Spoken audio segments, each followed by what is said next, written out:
Good day everyone, we are the Group 13 and now me together with my group mates are going to discuss the 7P's of Cebu Pacific Airs, which means we're going to share some infos about place, product, price, people, promotion, pricing, and physical evidence of Cebu Pacific. First, I'll be discussing the product of Cebu Pacific Air. So, Cebu Pacific is the Philippines' largest budget airline. The Cebu Pacific Airlines offers web-in check-in for your flight using online check-in service for 48 hours up to 4 hours before customer departure time. Now, the customer can send their cargo via Cebu Pacific, whether around the Philippines or to the other countries. Travel to over 40 destinations in the Philippines and abroad with Cebu Pacific Air. And when it comes to the place, Cebu Pacific's main base is Ninoy Aquino International Airport, Manila with other hubs of Mactan Cebu International Airport, Clark International Airport, Calibo International Airport, Francisco Bangoy International Airport, and Iloilo International Airport. Aside from its 30 international destinations, CEB or CEB also creates an extensive network across in the Philippines with its 34 domestic destinations. It operates from 6 strategically placed hubs, including Manila, Cebu, Clark, Calibo, Iloilo, and Davao. So, promotion. The marketing strategy for Cebu Pacific Air also places high importance on the promotional tactics and strategies used. The promotional strategies allow the Cebu Pacific Air to interact with the consumers and influence them directly. So, Cebu Pacific uses a 360-degree approach in its promotional activities and make use of the following means of promotion. First one is digital marketing. Cebu Pacific Air has a corporate profiles on all social media websites and portals. They use social media presence to directly engage with consumers, and this direct engagement and interaction allows Cebu Pacific Air to understand the customers, their needs and demands. They uses this feedback and incorporate it in its broader marketing and organizational strategy. And also Cebu Pacific Air maintains a corporate website which highlight company information, product information, as well as information regarding any ongoing campaigns and sales. They have also a mobile application to make easy interact with their customer to provide better customer service. So the second one is reward programs. Cebu Pacific Air has a loyalty card programs for its customers. It allows customers to redeem points in exchange for products or other exciting gifts as directed by the company. Each purchase is entered into the loyalty card by Cebu Pacific Air and is valued for points against the product's monetary value. The loyalty card can be purchased or is given complimentary by Cebu Pacific Air on high value purchases. Frequent usage and purchase of products by Cebu Pacific also has rewards against the loyalty card. And the third is community influencers. Cebu Pacific Air make use of community influencers as its on-ground promotional efforts. They identify strong and confident individuals to be brand ambassadors in their communities, and also they provide these brand ambassadors and community influencers with its product range and invites them to use it themselves to see the benefits. And last is conventional marketing. So Cebu Pacific use a magazine for some promotional strategies. Magazine ads are not very frequent but appear twice every quarter of fiscal year. In high destiny locations, Cebu Pacific also make use of out-of-house hoardings. By using that, it increased visibility for Cebu Pacific Air and also work towards building stronger brand recall. They also produce TV advertisements. TV advertisement by Cebu Pacific Air have progressed to include a slice of life elements and characteristics. It also highlights the functional benefits of the product. Price. Cebu Pacific marketing mix focuses on a hybrid strategy for pricing to obtain maximum value for its product. The marketing mix Cebu Pacific uses a combination of a number of techniques for pricing its product, which are the following. Premium price. By using premium pricing for a sum of its product, range Cebu Pacific Air encourage affordable brand and products perception in target consumer groups. Premium pricing of product also encourage a affordable quality perception of Cebu Pacific Air.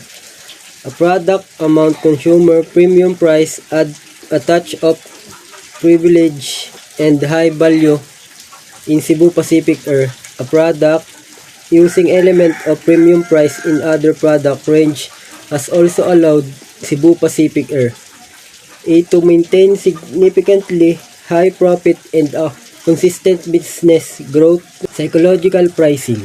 Cebu Pacific Air has a number of different product range and product groups. The use of psychological pricing has been beneficial. With the use of psychological pricing, Cebu Pacific Air also successfully add more value to its product from the points of view of customer and gains higher sales. With psychological pricing, consumer purchase a higher amount of Cebu Pacific Air. A product, because of its use of psychological pricing, it is able to increase its target audience and broaden its target purchasing groups. Geographical pricing. Cebu Pacific Air is able to penetrate different regional markets optimally with the use of geographical pricing.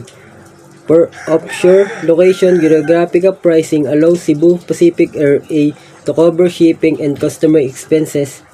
It also allows Cebu Pacific Air to maintain consistent revenue growth by altering pricing in different markets based on local currency value. Bundle pricing.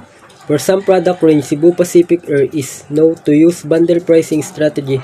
Popularly, bundle pricing increase the trial rate for consumer. Experience higher return on the cost of gaining a new customer with bundle pricing. Cebu Pacific Air is also able to control costs and prices by lowering marketing and distribution expenses. The use of bundle pricing also adds value to umbrella brand name of Cebu Pacific Air. People. The marketing mix of Cebu Pacific Air places an essential focus on people development and people building. This is because Cebu Pacific Air realizes the importance of employees in building strong customer relationships. Cebu Pacific Air develops its employee and people by focusing on the following aspects. First, trainings. Cebu Pacific Air makes sure that all employees undergo regular training sessions for skill development and enhancement. Trainings at Cebu Pacific Air are not only field-related but also focus on essential management and organizational skills. Those are identified with the employees' own needs of progression, development, and growth. All training sessions and activities designed and carried out by Cebu Pacific Air takes into consideration business goals and objectives as well as employees' personal goals and aspirations. Cebu Pacific Air therefore tries to develop the employee as an organizational member as well as an individual. All trainings are engaging and hands-on so that employees do not only learn but also experience. Second, organizational ownership. Cebu Pacific Air works on strengthening the organizational commitment in its employees.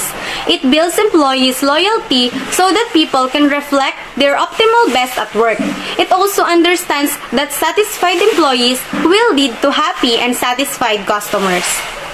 Cebu Pacific Air regularly shares different reward programs for employees, including stock sharing, so that their organizational commitment and ownership is enhanced. It also includes employees in decision-making at different managerial levels and regularly takes their feedback for different projects and products. which also work towards building organizational ownership.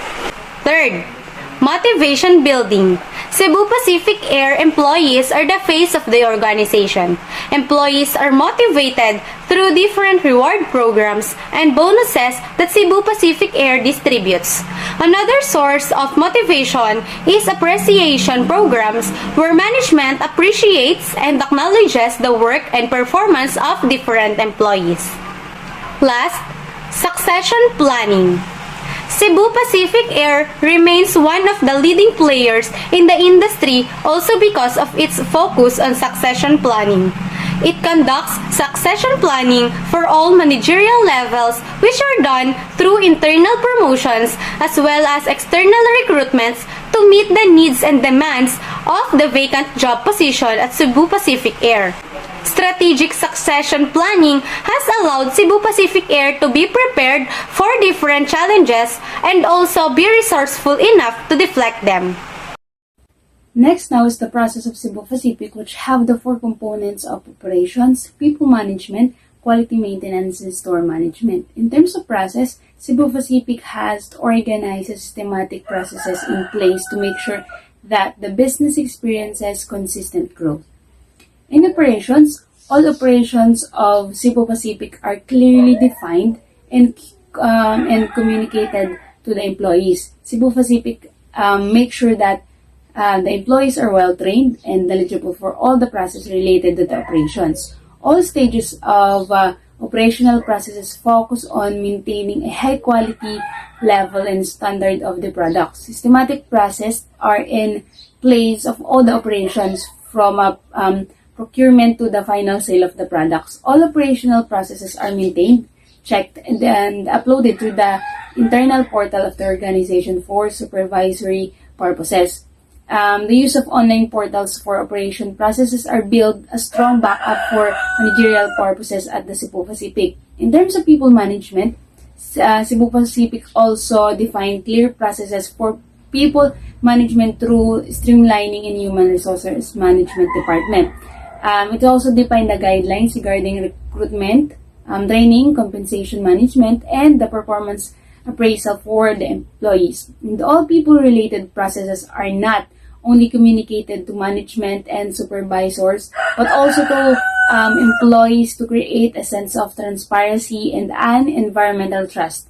And progressive people management system and the process have allowed the Cebu Pacific to keep its workplace motivated and happy, which reflects in satisfied customers. In terms of quality maintenance, it also has defined the policies in the process of managing and maintaining quality. All products undergo triple quality check to ensure that the customers receive the best product. In addition, the quality of check of the production and distribution level, the management has also placed separate quality maintenance and the quality check department. The quality maintenance department has experts who make sure that the only product or the final product was also processed and producing the products were infused with quality. In terms of store management, Cebu Pacific manage store management through stringent and closely monitored policies and process. These processes related to not only the floor and the space design but also the performance of the employees at the store. In terms of processes for store management, also regularly monitor footfall and work on strategies to increase the footfall through different tactics and changes in the store design and the store management. The company also has a systematic processes for customers who interact with the products and feel them before making the purchase. The final sale of the store is also clearly defined for the employees and makes the employees in this customer both. And the process and the policies are important for the Cebu Pacific for maintaining quality of products and for ensuring the company does not experience any unnecessary expenses and costs. Here's the physical evidence.